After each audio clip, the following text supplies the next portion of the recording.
हो जाती है और कभी कभी ढेर सारा कर लो तृप्ति नहीं होती है, उल्टी हो जाती है। भोजन घर पे जितने आप आनंद के साथ कर लेंगे, बफर सिस्टम में कर पाएंगे? क्या पता चला कोई पत्थर लेके जा रहा ऊपर गिरा दिया। तो आनंद का मतलब आत्मबोध, आत्म के ज्ञान को एक और बार दुनिया की जितनी भी चीजें हैं सबका कुछ ना कुछ उल्टा जरूर होता है। विलोम, सीधा का उल्टा, सुख का दुख, विद्वान का मूर्ख। मतलब कि हम चाहे जो भी शब्द लेंगे उसका कुछ ना कुछ अपोजिट जरूर मिलेगा। लेकिन आनंद एक ऐसा है, इसका अपोजिट मिल ही नहीं सकता। जब भी मिलेगा तो किस रूप में मिलेगा? परमानंद के रूप में। इसीलिए व्यास जी ने बहुत ही विवेचन के साथ कहा है, सच्चिदानंद रूपाय विश्वोत्पत्त्यादि हेतवे तापत्रय विनाशाय श्री कृष्णाय वयं नमः। तापत्रय विनाशाय, हमारे जीवन में 3 प्रकार के ताप होते हैं और उन तापों का विनाश कब होता है? जब हमारे पास आनंद आता है। आनंद के साथ साथ आनंद लेते लेते जब हम परमानंद के रूप में परिवर्तित हो जाते हैं, तब तापत्रय विनाश आया, तब उसका समय पूर्ण हो जाता है। दैहिक दैविक, दैहिक दैविक भौतिक तापा, दैहिक दैविक भौतिक तापा, दैहिक दैविक भौतिक तापा, दैहिक दैविक भौतिक तापा, राम राज का हो ही व्यापार, राज का हो ही व्यापार, दैहिक दैविक भौतिक तापा, राम राज का हो ही व्यापार,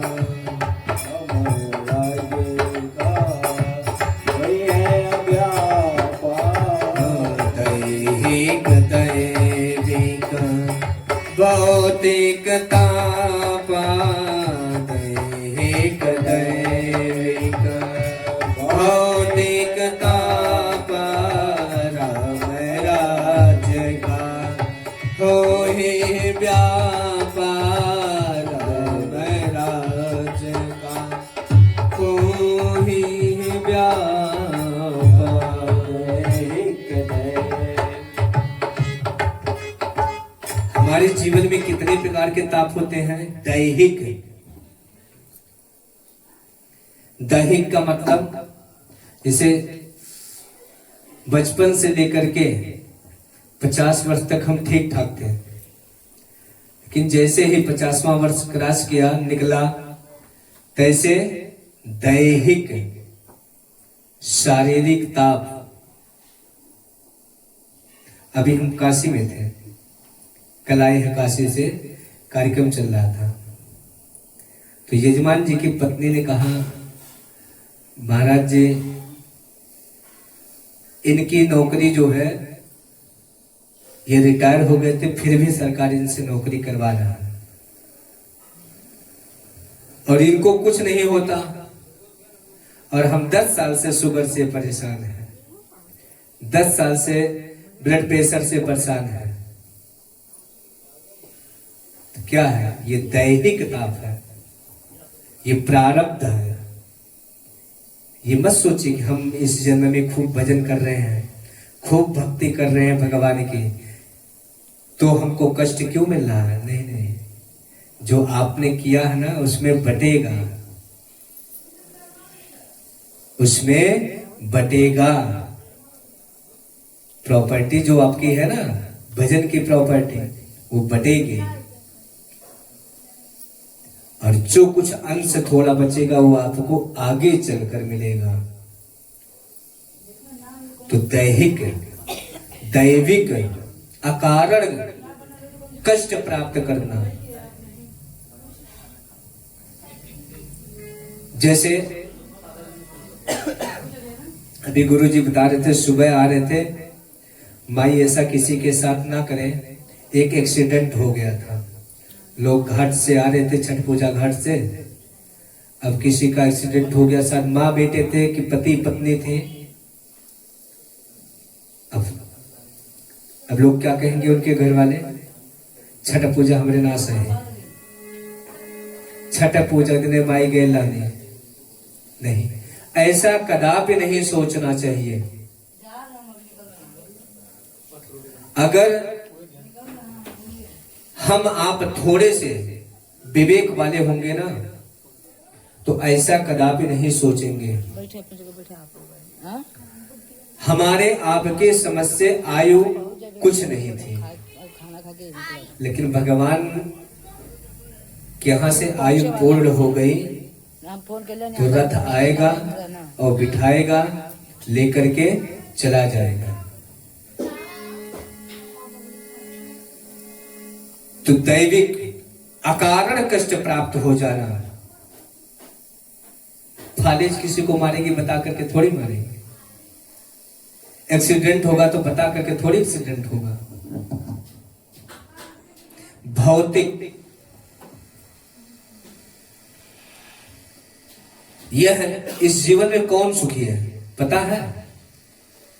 को तन दुखी, को मन दुखी, को धन बिन राहत उदास। थोड़े थोड़े सब दुखी, सुखी राम के दास। कोई नहीं सुखी महाराज संसार में।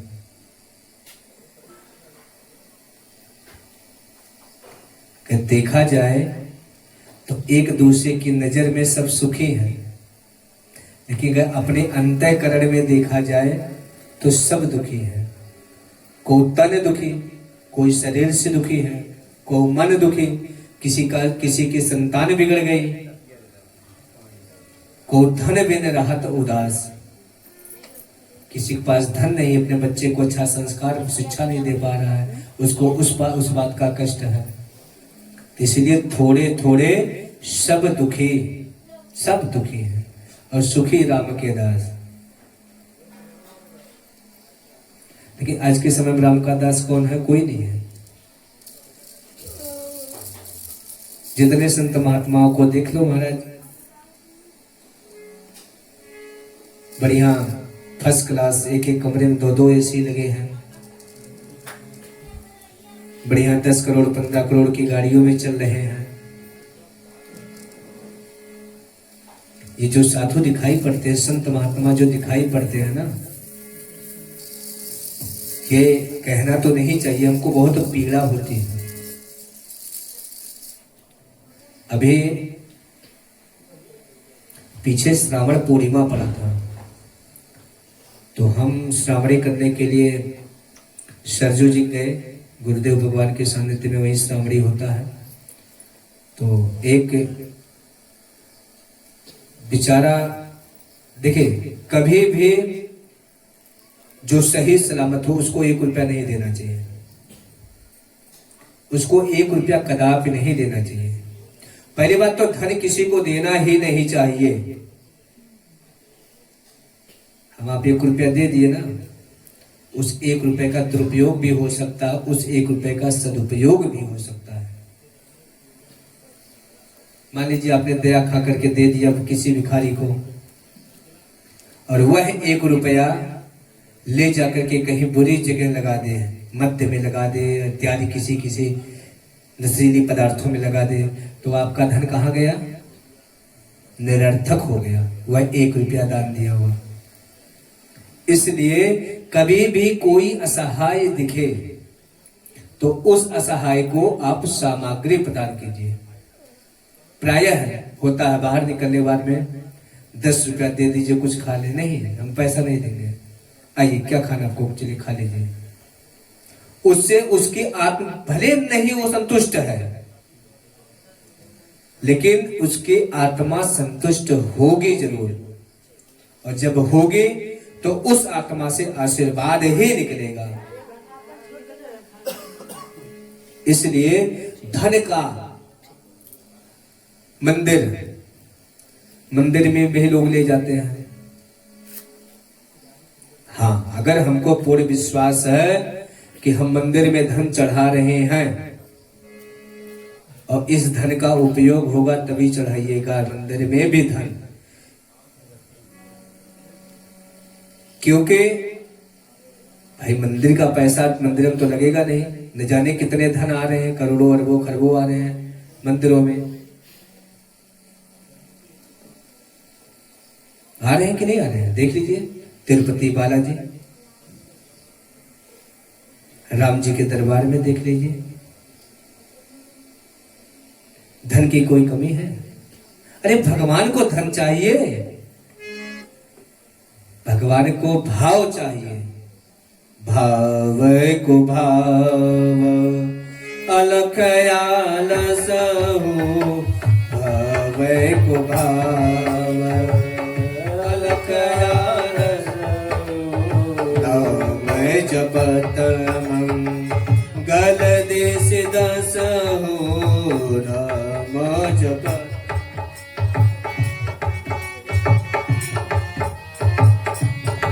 भगवान कहते हैं कि हमारे पास धन लेकर के मत आओ। कभी किसी भगवान ने कहा आपको सपने में भी आकर के आप धन लेकर के आइए? भगवान से लोग धन की चेष्टा रखते हैं, और भगवान आपसे आपके निर्मल भाव की चेष्टा रखते हैं कि निर्मल भाव हो जाए।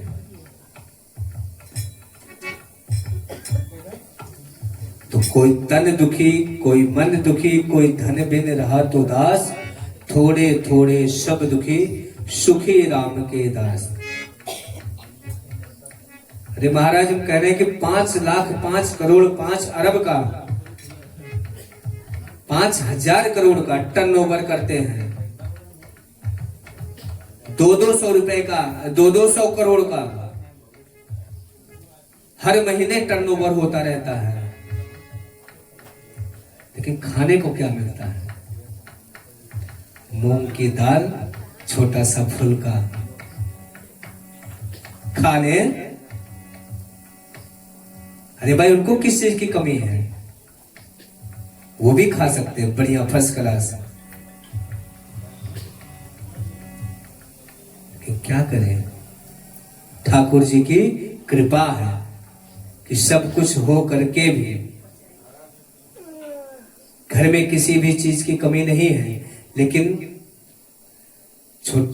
छोटी सी कटोरी में दाल लेंगे मूंग की और 2 फुल्का, उसी में उनकी संतृप्ति हो जाएगी।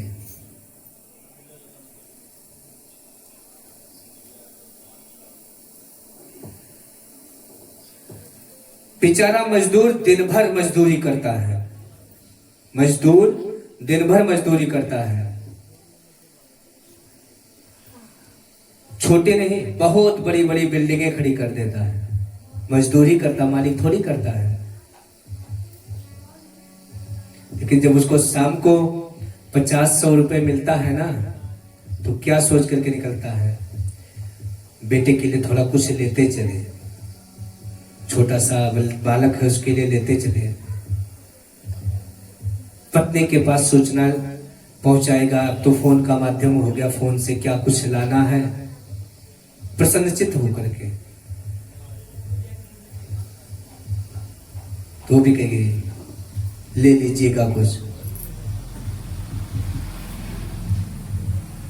इसलिए कबीर दास जी ने बहुत ही अच्छा दुआ लिखा, कबीरा सब जग निर्धना धनवंता नहीं कोई, धनवंता सोई जानिए जाको राम नाम धन होए। धनवंता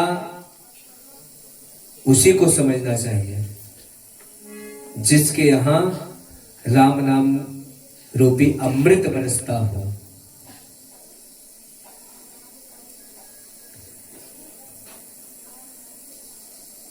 फिर भगवान कहते हैं श्री कृष्णाय वयम नमः।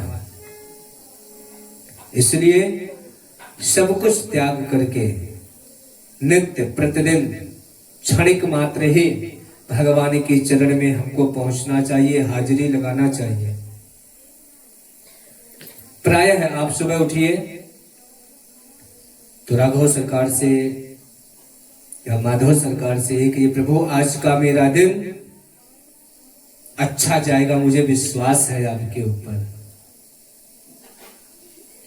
और सुबह से लेकर के शाम तक जितने भी कृत्य कीजिए, सभी कृत्यों को शाम को भगवान के प्रति अर्पण कर देना चाहिए कि प्रभु मैंने ये किया, मैंने ये किया, मैंने वो किया, मैंने ये किया, ऐसा किया, ऐसा किया, वैसा किया। सब कुछ भगवान को अर्पण कर देना चाहिए।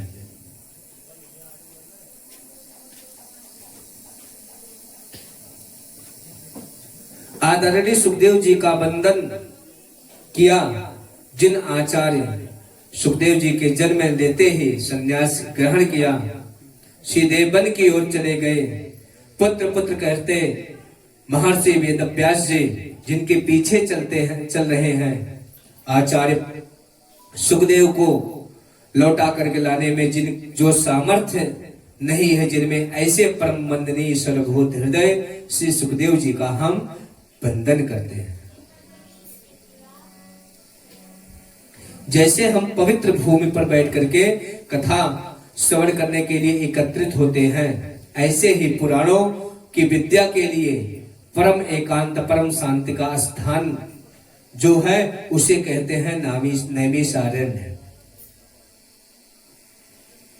अच्छा देखिए, जो भी कथाएं होती हैं नैमिषारण्य का नाम जरूर आता है, लेकिन सब अयोध्या वृंदावन पहुंच जाएंगे, काशी जी पहुंच जाएंगे, नैमिषारण्य किंचित कोई कोई पहुंच पाता है। जीवन में एक बार नैमिषारण्य जरूर जाना चाहिए। आप गए थे ना नैमिषारण्य? चक्रकुंड में स्नान हुआ, साक्षात नारायण नैमिषारण्य में आज भी विराजमान है।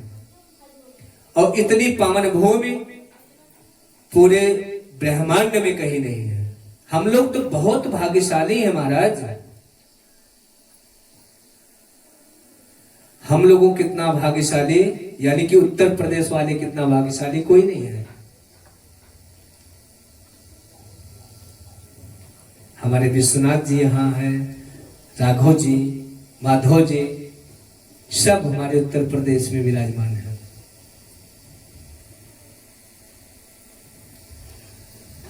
नैमिषारण्य में 88,000 संतजन वहां विराजमान हैं और वे सभी गृहस्थ ऋषि संत हैं।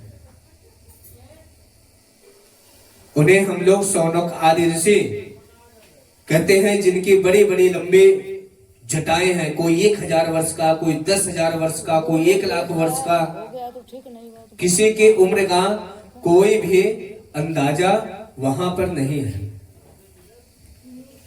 सत्ययुग, द्वापर युग, त्रेता युग, कलयुग, कई युग बदल चुके, कई बार बदल चुके हैं। ऐसे ऐसे संत, ऐसे ऐसे महात्मा नैमिषारण्य में एक दिन नित्य नैमित्तिक अपने नित्य कर्म से निवृत्त होकर के प्रातः काल जब बैठे थे, बस उन संतों की मंडली में श्री सूत भगवान का, सूत जी महाराज का आगमन होता। बोलिए सूत जी महाराज की। सूत जी महाराज महर्षि वेद व्यास जी के बहुत ही परम प्रिय शिष्य हैं। अब जैसे ही सूत जी आए तो वहां पे 88,000 ऋषि बैठे थे, जिनकी उम्र हजारों वर्ष लंबी थी, और सूत जी की उम्र उस पूरे 88,000 ऋषियों के अंतर्गत सबसे छोटे सूत जी थे।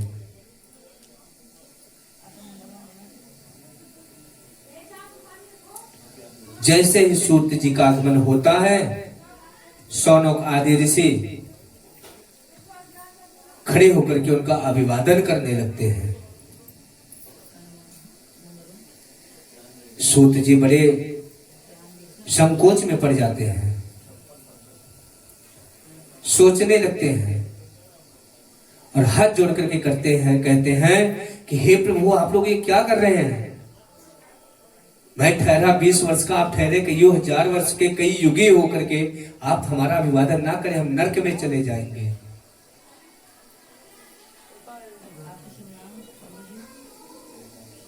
अच्छा ये बताइए, आप लोग मेरा सत्कार क्यों कर रहे हैं?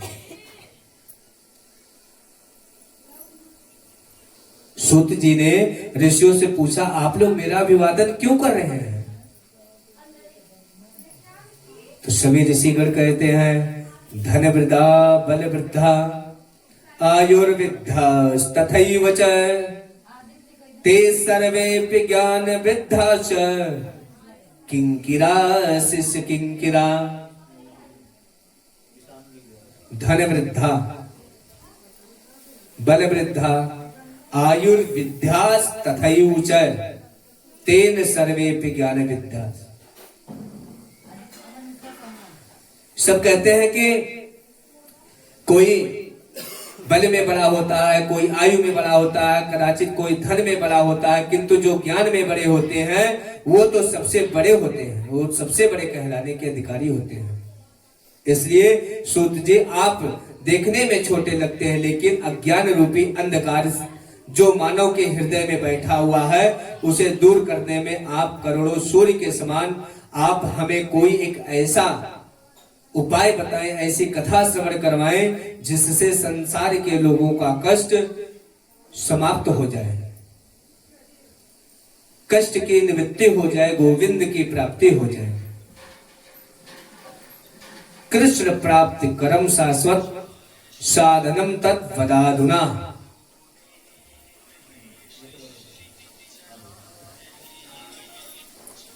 देखिए, कभी भी किसी विद्वान के पास या किसी संत के पास जाकर के व्यर्थ का प्रश्न नहीं करना चाहिए। कभी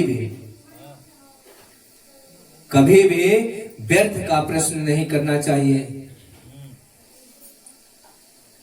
आजकल तो ऐसे से बाबा भी हैं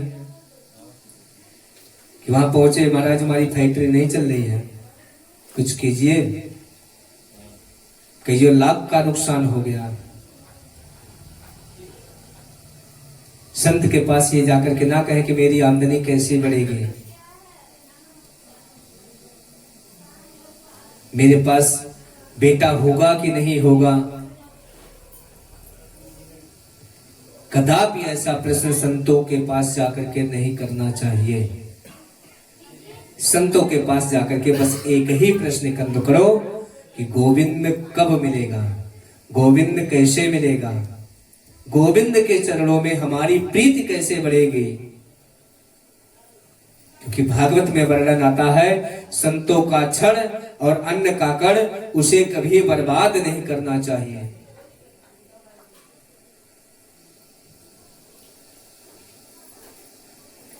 जो हम भोजन करते हैं ना, थाली में प्रायः छूट जाते हैं, कभी नहीं अन्न, एक अन्न का कण नहीं छोड़ना चाहिए। इस प्रकार का प्रयास करना चाहिए हमको। शौनक आदि ऋषियों ने सूत जी से यही पूछा कि संसार के लोगों को कृष्ण की प्राप्ति, गोविंद की प्राप्ति कैसे हो, ऐसा साधन बताओ कि गोविंद से कैसे मिलन हो। इसको सुनकर सूत जी महाराज बहुत प्रसन्न हुए, गदगद हो गए और ऋषियों से बोले, आपने बिल्कुल सही प्रश्न पूछा है। हम लोग जन्म लेते हैं, बड़े होते हैं, लंबे होते हैं, युवा होते हैं, वृद्ध होते हैं और मर जाते हैं। पुनरपि जननम पुनरपि मरणम। लोग जीवन को ऐसे बर्बाद कर देते हैं कि उनको अगले जन्म की कोई भी चिंता नहीं।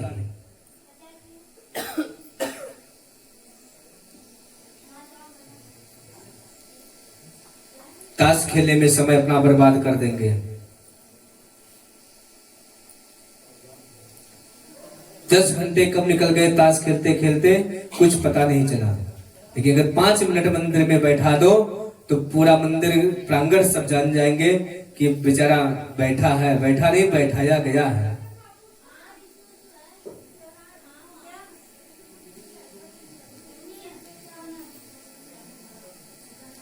कथा में आके बैठ जाएंगे तो 10 बार 6:30 बज गया, 5:30 बज गया। अरे आप कथा श्रवण करने आए, समय देखने थोड़ी आए हैं। दिन प्रतिदिन हम लोगों की दुष्प्रवृत्तियां जो है ना, हम लोगों के ऊपर हावी होती जा रही है। किस प्रकार? काल ब्याल मुखाग्रास। ये काल रूपी ब्याल जो है ना, ऐसे मोबाइल खड़ा है सबके आगे, और जिस दिन समय आएगा उस दिन लेकर के निगल करके चल देगा। जीवन क्या है? ध्यान दें।